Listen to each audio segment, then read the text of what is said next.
हम लोगों ने एक सिंपल सा फंक्शन बनाया था जो कि आपको सामने अभी नजर आ रहा होगा। और मैंने कहा था नेक्स्ट लेक्चर में हम लोग एक रिटर्निंग फंक्शन बनाएंगे। लेट्स यहाँ पर मैं रिटर्निंग फंक्शन बनाता हूँ, मैं रिटर्न कीवर्ड लिखता हूँ और मैं चाहता हूँ कि जब भी हेलो का फंक्शन कॉल हो मुझे रिटर्न कर दे yes I am here, fine. अब अगर मैं इस फंक्शन को कॉल करता हूँ, इस फंक्शन को ब्राउजर में एग्जीक्यूट करता हूँ, आप देख सकते हैं मेरे पास कुछ भी लिखा हुआ नहीं आया और ये व्यू सोर्स भी बिल्कुल एम्प्टी है।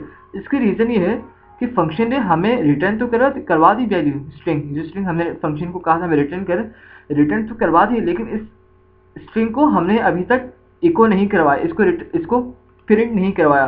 लास्ट ट्यूटोरियल में यहाँ पर मैं इको का कीवर्ड यूज़ कर रहा था, इसलिए वो प्रिंट हो रहा था। बट फंक्शन के अंदर मैंने कहा कि इको नहीं करते, फंक्शन जब भी बनाते हैं फंक्शन रिटर्निंग ही होता है।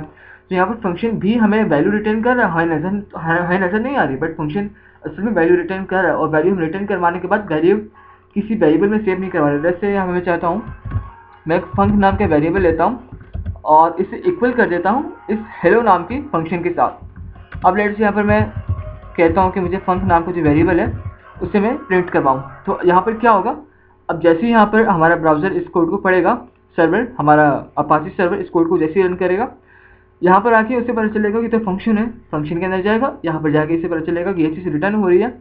अब ये जो स्ट्रिंग है ये स्ट्रिंग आके सेव हो जाएगी फंक्शन नाम के वेरिएबल के अंदर, और यहाँ पर हमने इसे इको करवा लिया तो ये सारा रिजल्ट हमें आ जाएगा यस आई एम हियर। तो अब मैं जाऊँगा और आप देख सकते हैं यहाँ पर हमारे सामने जो रिजल्ट था वो बिल्कुल ईजिली आ चुका है। इसे अगर मैं सोर्स में जाता हूँ तो यहाँ पर भी आपको नज़र आ रहा होगा।